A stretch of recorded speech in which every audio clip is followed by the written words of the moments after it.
नमस्कार, आप देख रहे हैं डीडी न्यूज। मैं हूं लाल चंद्र सिंह। शाम के 5 बज गए तो समय हो गया है 5 की पंचायत का। और 5 की पंचायत में आज हम चर्चा करेंगे कि क्या संसद के अंदर मॉनसून सत्र में विपक्ष लगातार अपने गियर को शिफ्ट कर रहा है। यह सवाल इसलिए उठ रहा है क्योंकि ऑपरेशन सिंदूर पर चर्चा जारी है। राज्यसभा में आज चर्चा का दूसरा दिन है, तो ऐसे में विपक्ष लगातार एसआईआर के मुद्दे को, वोटर लिस्ट एसआईआर मुद्दे को आगे कर रहा है, बीच बीच में करता रहा है। तो ऐसे में यह सवाल उठता है कि क्या एसआईआर मुद्दा, जिस पर कि सुप्रीम कोर्ट में विपक्ष की उम्मीदों को झटका लगा, तो अब क्या उस मुद्दे को संसद में लाकर विपक्ष अपना जो उसकी चिंता है, उसकी जो हताशा है, उसकी वजह से संसद की कार्रवाई में हंगामा कर रहा है। तो ऐसे में यह सवाल उठेगा कि एक जो वो प्रसिद्ध शेर है ना, मशहूर सा, कि सिर्फ हंगामा खड़ा करना हमारा मकसद नहीं, सूरत बदलनी चाहिए। तो लेकिन यहां तो उल्टा हो रहा है और यह सवाल उठना लाजिमी है कि क्या सिर्फ हंगामा ही खड़ा करना मकसद है क्या विपक्ष का? ऐसा इसलिए क्योंकि आप देखें, जब से मॉनसून सत्र की शुरुआत हुई तब से सर्वदलीय बैठक में एक सहमति बनी जिसमें सत्ता पक्ष और विपक्ष दोनों सहमत हुए कि ऑपरेशन सिंदूर पर चर्चा करेंगे, बाकी सब मुद्दों पर चर्चा करेंगे। लेकिन विपक्ष ने पहले सहमति तोड़ी, पूरा एक हफ्ता लगभग खराब किया, और उसके बाद जब दूसरे हफ्ते की शुरुआत हुई तो फिर से एक बार सहमति बनी, फिर सहमति तोड़ी, लेकिन फिर आखिरकार चर्चा हुई तो ऑपरेशन सिंदूर पर जवाब मिला। तो सवाल यह भी उठ रहा है कि क्या ऑपरेशन सिंदूर पर सरकार की तरफ से इतना करारा जवाब मिला कि विपक्ष अपने गियर को शिफ्ट कर रहा है, फिर से एसआईआर पर लौट कर आ रहा है। आज इन्हीं सब चीजों की पड़ताल करेंगे 5 की पंचायत में। लेकिन जरा पहले जो दोनों पक्षों के बयान हैं उसको जरा सुनिए, उससे भी बहुत कुछ पता चलेगा। फिर पंचायत में इसी मुद्दे की आज पड़ताल करेंगे।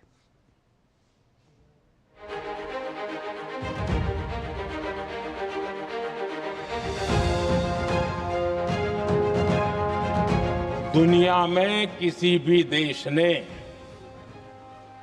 भारत को अपनी सुरक्षा में कार्रवाई करने से रोका नहीं है। सिर्फ 3 देश ऑपरेशन सिंदूर के दौरान पाकिस्तान के समर्थन में बयान दिया था। ओनली 3 कंट्रीज, क्वाड हो, ब्रिक्स हो, फ्रांस, रूस, जर्मनी, कोई भी देश का नाम ले लीजिए, तमाम देश दुनिया भर से भारत को समर्थन मिला। लेकिन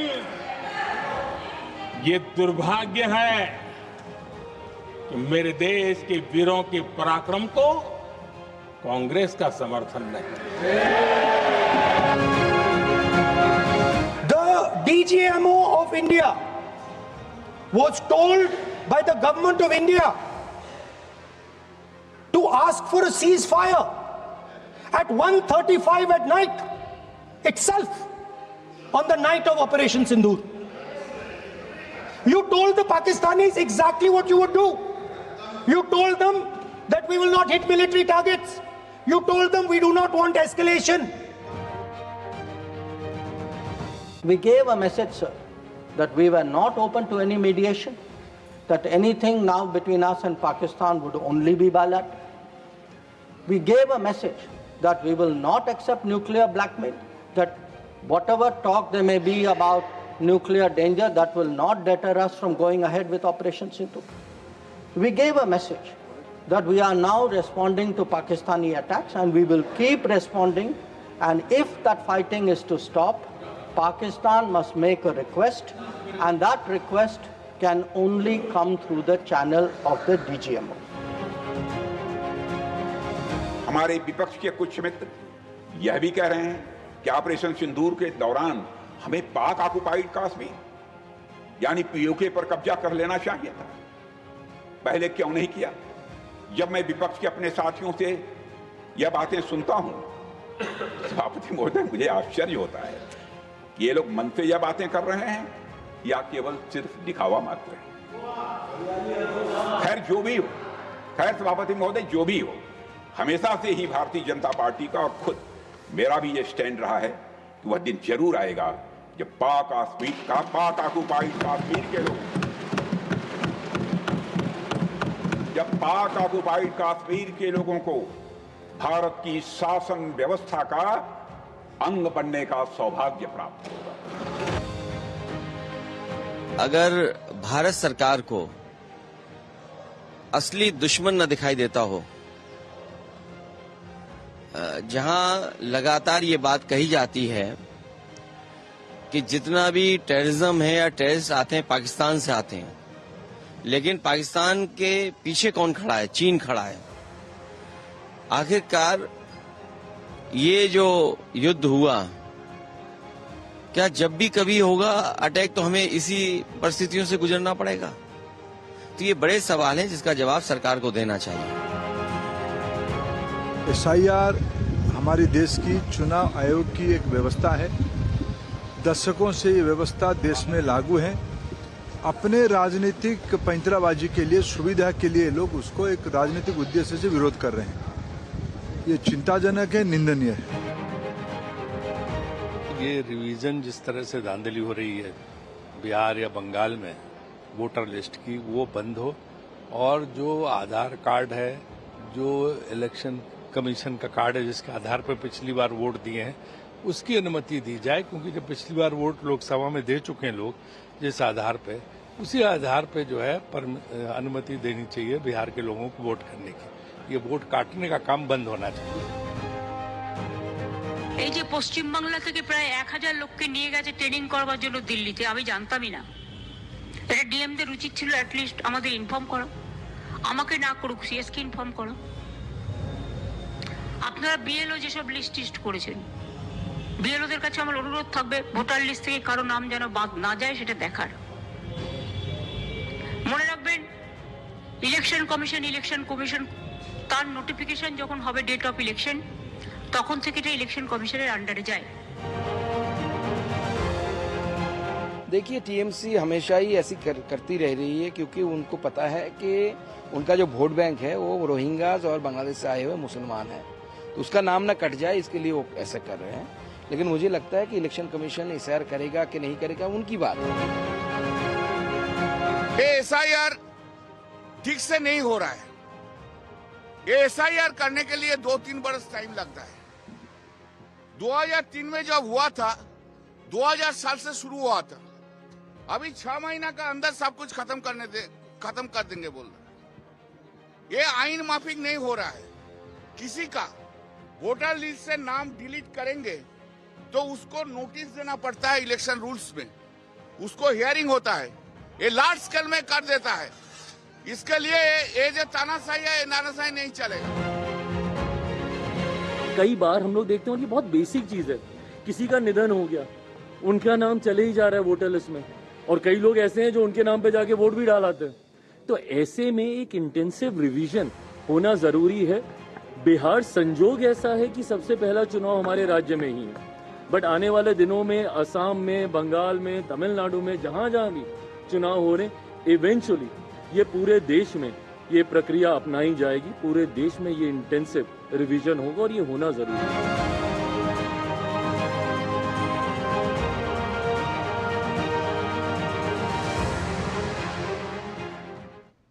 तो आपने दोनों पक्षों का बयान सुन लिया, और बयान में आपने एक बात जरूर नोटिस की होगी कि किस तरह से संसद के अंदर ऑपरेशन सिंदूर से लेकर SIR तक ये कहीं ना कहीं एक गियर शिफ्टिंग सी आपको दिख रही होगी। तो क्या इसका मतलब ये हुआ कि अब विपक्ष को ऐसा लगता है, दो बातें हुई हैं, एक तो ऑपरेशन सिंदूर पर संसद में करारा जवाब मिल रहा है, दूसरी बात यह कि सुप्रीम कोर्ट में SIR पर उम्मीदों को झटका लगा है। तो ऐसे में अब संसद को एसआईआर मुद्दे पर अखाड़ा बनाया जा रहा है क्या? आज इसी चीज को लेकर हम पंचायत कर रहे हैं और पंचायत में 5 सवाल भी पूछ रहे हैं। उन सवालों को एक एक करके मैं आपको बताता हूं कि कौन से 5 सवाल आज की पंचायत के हैं। सबसे पहला सवाल कि क्या सिर्फ हंगामा खड़ा करना ही विपक्ष का मकसद है? क्योंकि जिस तरह का रवैया है जो विपक्ष वहां पर कर रहा है उससे यह सवाल बनता है। पहले एक हफ्ता खराब किया, उसके बाद ऑपरेशन सिंदूर पर आखिरकार चर्चा शुरू हुई, अब एसआईआर आ गया है, तो जाहिर सी बात है कामकाज पर बहुत बुरा असर पड़ रहा है। इसके बाद आज का दूसरा सवाल पंचायत का कि ऑपरेशन सिंदूर पर करारा जवाब मिलने के बाद यह गियर शिफ्ट हुआ है क्या?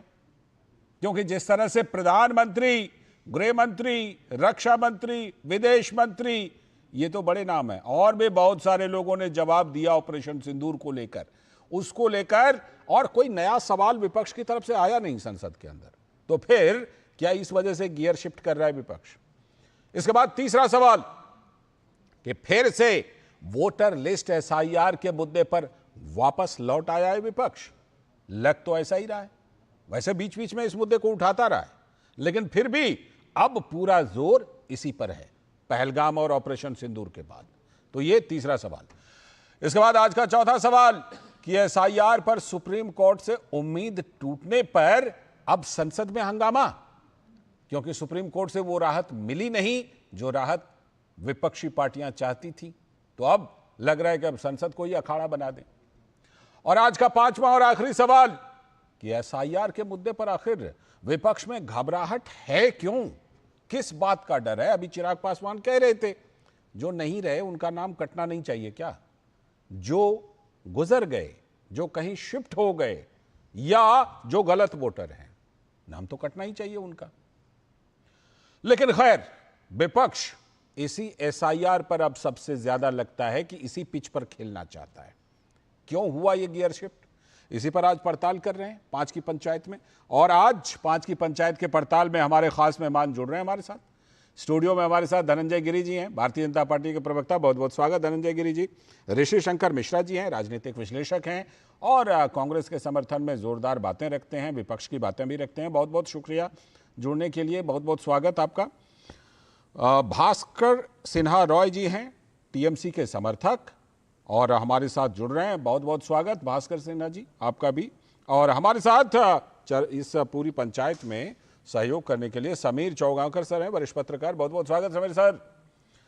और मैं आप ही से शुरुआत कर लेता हूं, जरा गियर शिफ्टिंग दिख रही है आपको संसद के अंदर? और खास तौर पर क्या इस गियर शिफ्टिंग की वजह ये है क्या कि एक तो ऑपरेशन सिंदूर पर संसद में जवाब मिला, दूसरी तरफ जो एसआईआर का मुद्दा है उस पर सुप्रीम कोर्ट में उम्मीद पूरी होती हुई दिख नहीं रही फिलहाल, इतना तो कह ही सकते हैं, बताइए।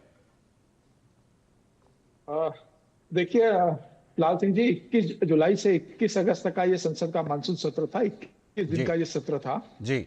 आप देखिए, जब सर्वदलीय बैठक हुई थी सत्र शुरू होने के पहले, उसी समय इस बात पर सहमति विपक्ष ने भी दी थी कि हम सत्र को चलाएंगे। सत्र शुरू होने के पहले ही दिन सरकार ने घोषणा कर दी थी कि भाई लोकसभा और राज्यसभा में अगले सप्ताह 16-16 घंटे की हम चर्चा करवाएंगे। पहले राज्यसभा में कम समय दिया था, बाद में 16-16 घंटे का समय निर्धारित कर दिया। ठीक है। मामला सुप्रीम कोर्ट में ऐसा है चल रहा था। सुप्रीम कोर्ट ने कहा था कि 28 तारीख को हम सुनवाई करेंगे, चुनाव आयोग अपना पक्ष रखे और बाकी जो उसका विरोध कर रहे हैं वो अपना पक्ष रखे, 28 तारीख को हम इस पर अपनी सुनवाई करेंगे।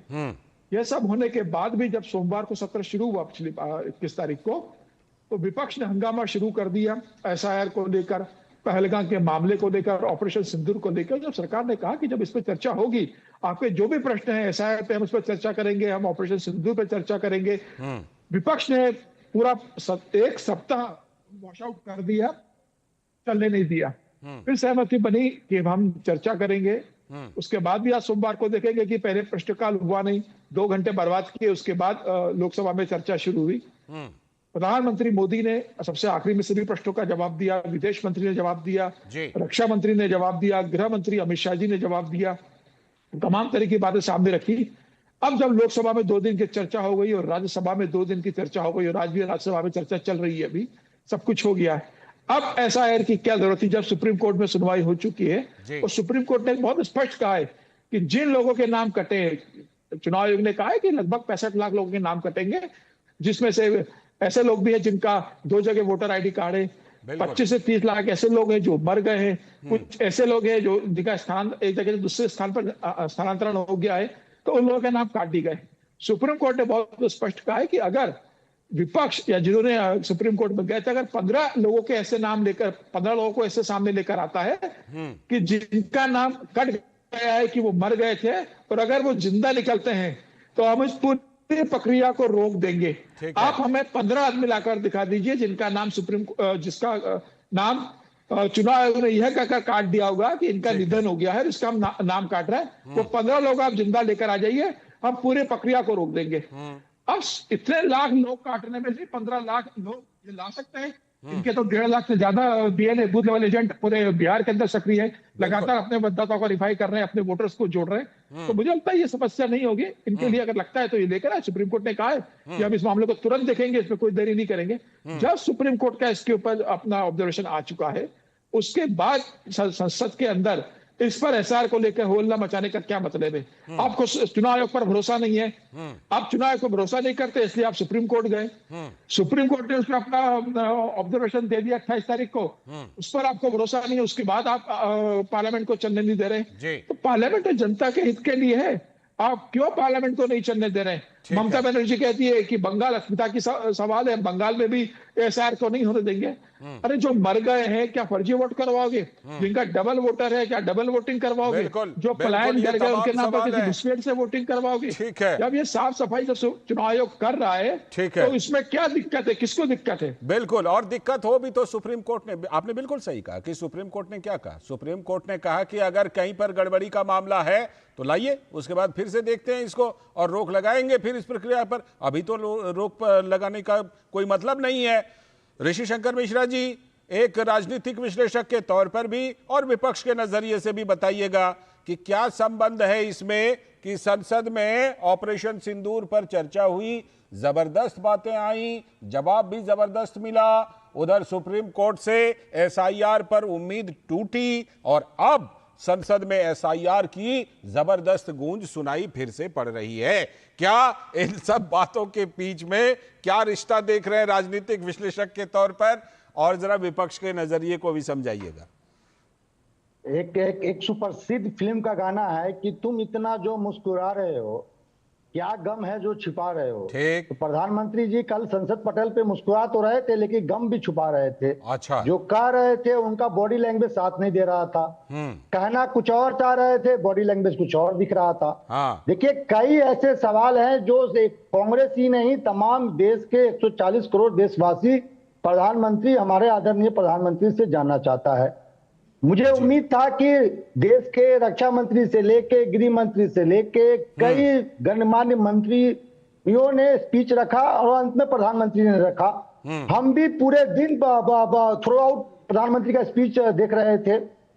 मैंने सोचा कि पहलगांव के बारे में जरूर प्रधानमंत्री बोलेंगे कि पहलगांव की जो नृशंस घटना हुई वो क्यों हुई, क्या कारण था, किसके चूक के कारण हुई, और जिम्मेवारी। मुझे ये भी लगा कि प्रधानमंत्री कल जिम्मेवारी संसद के पटल पे, लोकतंत्र के मंदिर पे जरूर रखेंगे कि जिम्मेवारी तय की गई है, इन लोगों के गलतियों के कारण ये घटना हुई। 26 हमारे जो भारतीय हैं जिनका नृशंस हत्या पहलगांव में कर दिया गया, उस पर प्रधानमंत्री ने नहीं कहा। नंबर 2, प्रधानमंत्री ने पूरे देश के राष्ट्राध्यक्ष को एक तरह से सामूहिक रूप से संबोधित कर दिया, लेकिन जिस व्यक्ति ने बार बार हिंदुस्तान के आन बान शान पे एक बार नहीं 29 बार तमाचा मारा, परसों भी तमाचा मारा, उस सिंगल एक व्यक्ति का नाम प्रधानमंत्री लेने से क्यों बचे, ये समझ से सोचिए ना, उतना भी महत्व नहीं दिया उस सिंगल व्यक्ति को। उस सिंगल व्यक्ति को अलग से नाम लेने के लायक भी महत्व नहीं दिया। सीधा बोल दिया, दुनिया के किसी भी देश ने, किसी नेता ने कोई इंटरवीन नहीं किया है, सीधा बोल दिया। दिक्कत है लालचंद जी, हमें बोलने दीजिए ना। मेरे हिस्से का जो समय है मैं बोल लेता हूँ, आपको जो आपत्ति होगा आप सवाल कर लीजिएगा।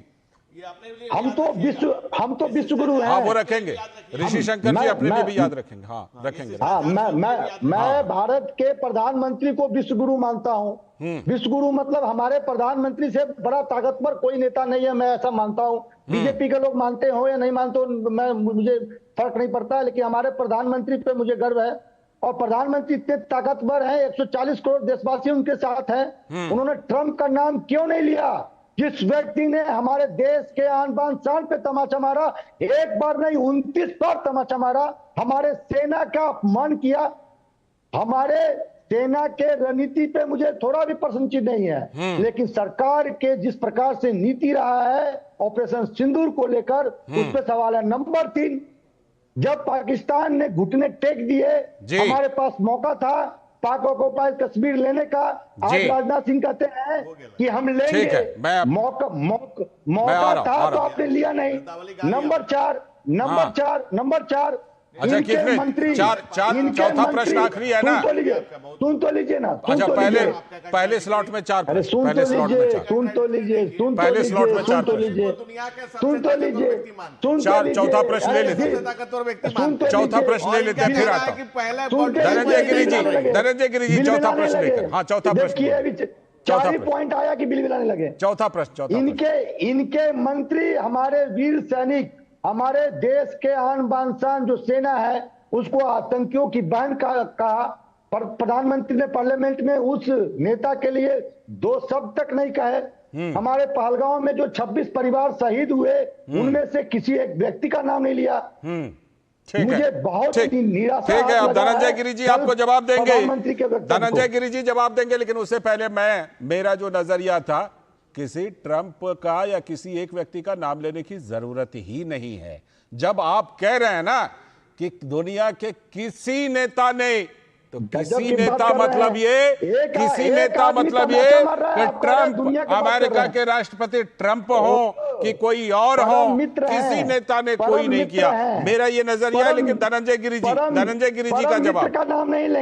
गिरी जी का, किस लिए महत्व देना, किस लिए इंपॉर्टेंस देना किसी एक का नाम लेकर के? जब बोल दिया दुनिया का कोई नेता नहीं, तो किसी एक आदमी का नाम लेकर के उसको एक्स्ट्रा इंपॉर्टेंस देने की जरूरत क्या है? धनंजय गिरी जी बताइए, किसने करने गया? बताइए, धनंजय गिरी जी जवाब दे रहे हैं। धनंजय गिरी जी बताइए। देखिए, जाकी रही भावना जैसी, रघु मुहूर्त देखी तीर तैसी। देश के 140 करोड़ ना आवाम, देश के 140 करोड़ लोग, नागरिक कहते हैं प्रधानमंत्री नरेंद्र मोदी को कि तुझ में रब दिखता है। वो व्यक्ति दिखता है जो गुर्बत की गोद से निकलकर शोहरत का सफर तय करता है, जो मुद्दों से मुठभेड़ करता है, जो सवाल करके भाग नहीं जाता है, जो सदन छोड़ के भाग नहीं जाता है, जो सवाल करके पिच नहीं बदलते रहता है। नरेंद्र मोदी वह शख्सियत है जिन्होंने दुनिया में सबसे ऊंचा मकाम हासिल किया, आज पॉपुलैरिटी में दुनिया में सबसे आगे हैं, और हर पॉपुलैरिटी को कहते हैं कि मेरा नहीं है, ये 140 करोड़ हिंदुस्तान का, 140 करोड़ देशवासियों का सम्मान है। और जिस धर्म को सोनिया जी फॉलो करती हैं, उनके प्रणेता जीसस ने कहा है कि half truth is more dangerous than false things. और सत्य जो है झूठ से ज्यादा खतरनाक है। प्रधानमंत्री ने 2 बातें कही। पहला कि दुनिया के किसी व्यक्ति ने इंटरफेयर नहीं किया। दूसरा, उन्होंने अमेरिका के उपराष्ट्रपति का नाम लिया कि जेडी वेंस ने मुझसे लगातार संपर्क करने का प्रयास किया, 1 घंटे तक फोन किया, उसके बाद में सेना के साथ मीटिंग में था, उठा तो उनसे बात किया। उन्होंने कहा पाकिस्तान बड़े हमले की तैयारी कर रहा है, उन्होंने कहा कि पाकिस्तान का नामो निशान मिट जाएगा। पाकिस्तान पर हमला होता है, कराची नेस्तनाबूद होता है और कांग्रेस परेशान हो जाती है। ये बात समझ में नहीं आती कि रिश्ता क्या कहलाता है। ये क्या रिश्ता है दोनों में, कराची और कांग्रेस के बीच में? भाई, माना कि आपने धर्म के आधार पर देश को बांटा, माना कि आपने बांग्लादेश को दिया, माना कि आपने पीओके दिया, माना कि आपने चाइना से चंदा लिया है, माना कि आपने धारा 370 लगाकर कश्मीर को भारत का हिस्सा नहीं बनने दिया, माना कि आपने कभी दलितों को आरक्षण नहीं दिया जम्मू कश्मीर। जुबान पर और उनके दिमाग पर ट्रंप ने लगता है कब्जा कर लिया। ट्रंप लिख करके दिखा रहे हैं। देखिए क्या है वो, ये बच्चे देखिए क्या होता है ना, ट्रंप लिख करके दिखा रहे हैं।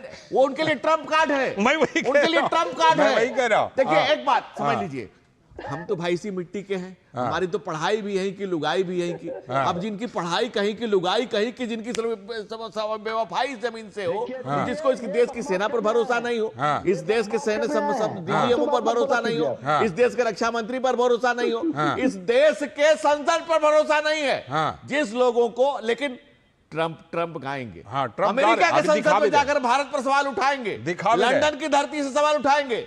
देखिए क्या है ना, बच्चे, देखिए राहुल जी को बातें समझ में नहीं आती है।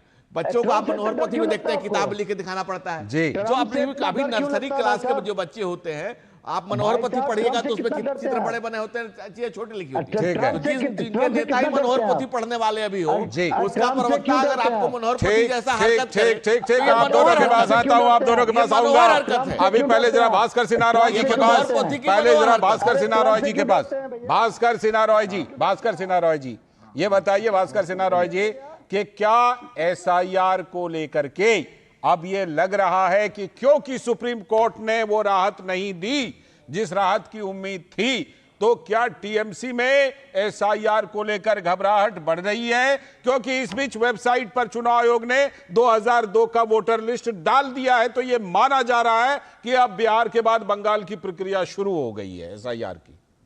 देखिए, एसआईआर कोई नई चीज नहीं है। एसआईआर 2002 में भी हुआ था बंगाल में। जी के बाद हर साल एडिशन, डिलीशन, रिमूवल ये सब होते रहता है, फॉर्म नंबर 6, 7 और 8 को लेकर।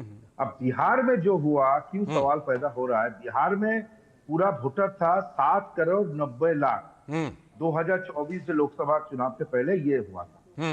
अब फॉर्म इन्होंने एसआईआर फॉर्म उन्होंने कलेक्ट किया 7 करोड़ 24 लाख और 65 लोग जो फॉर्म जो वो कलेक्ट नहीं किया गया उसको नहीं दिखाया गया और 22 लाख वोटर को मृतक बोल के बोला गया, 36 लाख वोटर को नॉट फाउंड बोला गया और 3.5 लाख वोटर को नकली बोला गया। मैं आपको ये कहना चाहता हूं, किसी को वोटर लिस्ट से नाम, मैं इस समय थोड़ा रोकना चाहूंगा, फिर लौट के आऊंगा। इस समय सीधे राज्यसभा चलते हैं, राज्यसभा चलते हैं जहां पर ऑपरेशन सिंदूर पर चर्चा। सुरक्षा में चूक हो गई है, अगर सुरक्षा में चूक हो गई है, 26 लोग मारे गए हैं, सिंदूर उजाड़ दिया है 26 हमारे माता भगिनों का, तो उसकी जिम्मेदारी कौन लेगा और इस्तीफा कौन देगा जिम्मेदारी लेकर? पंडित नेहरू देंगे? नहीं, पंडित नेहरू देंगे या प्रेसिडेंट ट्रम्प देंगे या जेडी वांस देंगे? कौन देंगे? इस्तीफा देश के गृह मंत्री ने देना चाहिए, ये उनकी जिम्मेदारी है सर। इस देश में 24 घंटे में उपराष्ट्रपति का इस्तीफा लिया जाता है क्योंकि आपके बात मानते नहीं, लेकिन 26 लोगों की हत्या होने के बावजूद किसी का इस्तीफा नहीं, किसी से माफ़ी नहीं। ये इस देश की स्थिति है। हमारे आदरणीय प्रधानमंत्री अपने आप को ईश्वर के अवतार मानते हैं, उनके भक्त उनको ईश्वर के अवतार मानते हैं। वो भी कहते हैं, उनका कहना है कि मैं समय से पहले समय को भांप लेता हूँ, ये ईश्वर की कृपा है। तो क्या ये आतंकवादी पहलगांव में घुसकर 26 लोगों को मारने आने वाले हैं, ये आपने क्यों भांप नहीं लिया? ये हमारे सामने और देश के सामने सबसे बड़ा सवाल है। मैं कांग्रेस के हमारे जो नेता है उनसे कहना चाहता हूँ, मेरे बाजू में बैठे हैं, कि यहाँ कल से मैं जो बड़े बड़े भाषण सुन रहा हूँ, चाहे राजनाथ सिंह जी हो, चाहे हमारे विदेश मंत्री हो, चाहे नड्डा जी हो, सबको पंडित नेहरू की बहुत याद आती है। पंडित नेहरू हो, सरदार पटेल हो, भूतकाल में बहुत घूमते हैं आप लोग। पंडित नेहरू उन्हें सोने भी नहीं देते और जीने भी नहीं देते। सरदार पटेल की भी याद आती है। मेरा एक कहना है कि नेहरू तो महान। आप सीधा प्रसारण राज्यसभा से देख रहे थे, चर्चा चल रही है और तमाम पार्टियों के नेता बोल रहे हैं। हम 5 की पंचायत में पड़ताल जारी रखेंगे एक छोटे से ब्रेक के बाद लौटेंगे, फिर अपने मेहमानों का रुख करेंगे। टाइम पे खा लेना और प्लीज बाइक धीरे चलाना जी। और ये तुम्हारी सेफ्टी के लिए। अरे एक बात तो रह गई। LIC? ये हमारी सेफ्टी के लिए। दिल की सुनो, LIC चुनो। LIC हर पल आपके साथ। सर बीड़ी पुलाव ट्राई करो, मस्त है। कैसा है? अरे उसको काहे को बुरता है? टिप्स इग्नोर करने का, अपना दिमाग लगाकर ऑर्डर देने का। मार्केट का स्टॉक टिप्स बहुत लोग देता है, डेंजरस हो सकता है। कंपनी और रिस्क पूरा समझने का, फिर इन्वेस्ट करने का।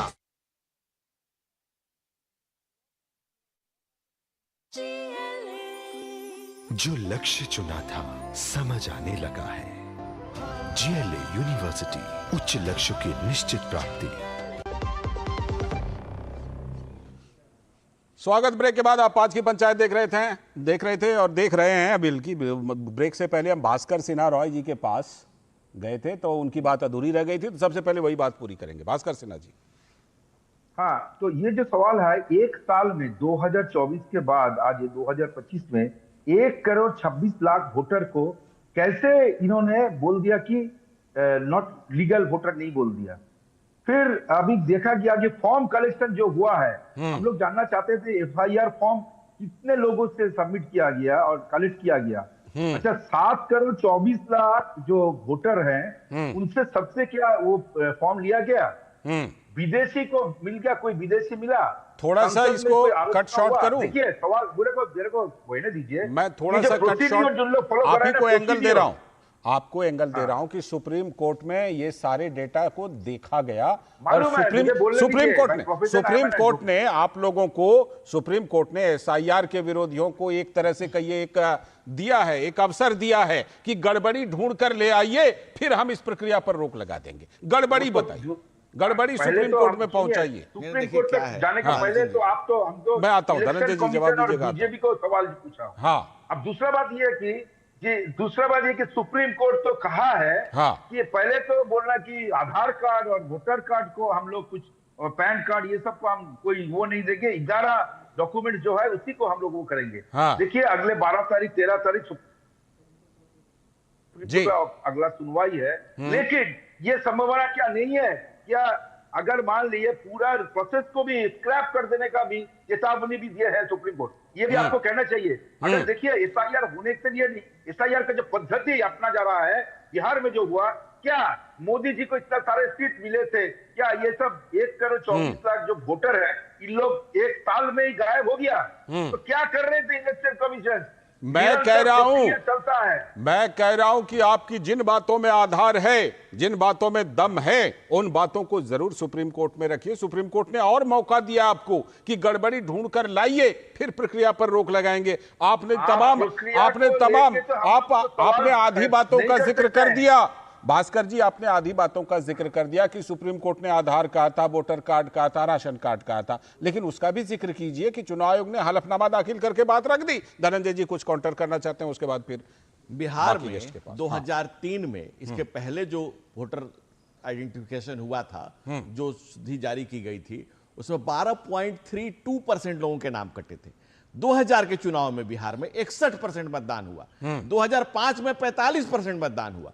जो लालू यादव बिहार में कहते थे कि मैं वोटर से जिन निकालता हूं, ब्रह्मपिशाच निकालता हूं, जैसे ही ये 12.32% कटे, तब से 20 साल से सत्ता का मुंह नहीं देखा है लालू यादव ने। उसी तरह से बंगाल में जो कांग्रेस कहती थी कि हम दो, हमारे दो और बांग्लादेश से आने दो, वही बांग्लादेश के लोग, और यही नहीं, असम में आप देखिए 1994 में सलीम बरभुइया और करकेट दो लोग विधायक बनते हैं। 96 में असम हाई कोर्ट उनको बांग्लादेशी नागरिक घोषित कर देती है और उनको निकाल बाहर करती है। तो जब इस देश में घुसपैठिया अगर कभी विधायक बन जाते हैं और ये कोर्ट से जजमेंट होता है, कोर्ट से जजमेंट होता है, एक नगर परिषद में निकलता है, नगर परिषद में मेंबर बना हुआ है, वो TMC का ये निकलता है, मेंबर है, और वो बांग्लादेशी नागरिक घोषित हो जाता है कोर्ट से। जिन लोगों का ये रवैया, ये मुल्क के ऊपर मुसलमान को रखने की जो नियत है, ये मुल्क को बेड़ा गर्क करेगी। मैं कहता हूं कि मुसलमान मैं ये कह रहा हूं, मैं थोड़ा सा इसमें सुधार चाहता हूं। थोड़ा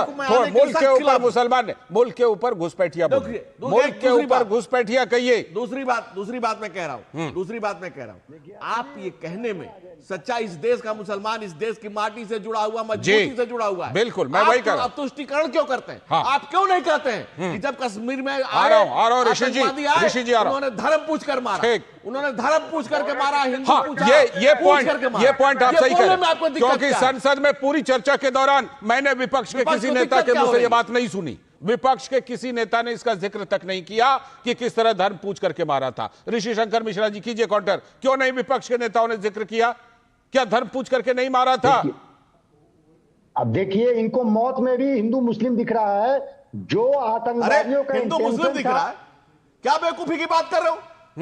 आतंकवादी पूछ रहा है कि तुम्हारा धर्म क्या है, और प्रधानमंत्री सिर्फ पूछ ही ने नहीं रहा, साफ शब्दों में कहा सिर्फ पूछ ये ही नहीं भारत रहा है, के खिलाफ साजिश है। कैसे कैसे ये चेक किया साजिश था, है।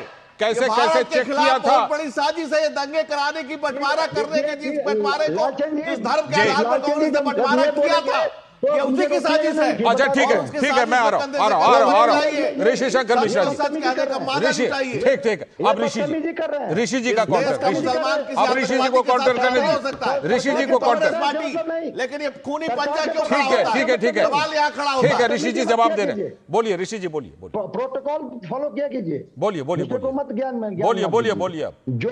जो पाकिस्तान और आतंकवादियों का इंटेंशन था कि धर्म पूछ के इसलिए मारा गया, यही तो प्रधानमंत्री जी ने कहा, यानी कि आप प्रधानमंत्री जी का सपोर्ट करते हैं, उन्हीं की लाइन पर आप हैं, लेकिन विपक्ष के नेताओं ने क्यों नहीं कहा? ये तो हम भी कह रहे हैं। जिस तरह से आदरणीय प्रधानमंत्री जी ने इस बात को रखा, आदरणीय प्रधानमंत्री जी ने कहा ये पाकिस्तान की साजिश थी। ठीक है, ठीक है, पीरियड डिबेट में नहीं बोल पाएंगे, मेरा अच्छा ठीक है, साजिश डिबेट में नहीं बोल पाइएगा। ठीक है, मैं इसका इंतजार करूंगा। ऋषि जी बोलिए, बोलिए बोलिए ऋषि जी बोलिए, बोलिए, कोई बात नहीं, सुना, एक मिनट, कोई बात नहीं, बहस में थोड़ा बहुत एक्सचेंज चलता अरे है। धमकी उनकी किसी और को देना, सुनो इधर, मैं बोल पाऊंगा नहीं बोल पाऊंगा, तुम नहीं तय करोगे। अपनी बात सुनो, आदरणीय प्रधानमंत्री जी ने इस बात को कहा कि ये भारतीय जनता जो लोग इस तरह की हरकतें कर रहे हैं, वो भारत के खिलाफ साजिश कर रहे हैं, वो गलत कर रहे हैं, वो देश को बांटने का प्रयास कर रहे हैं। ठीक उसी तरह से जैसे कांग्रेस ने कभी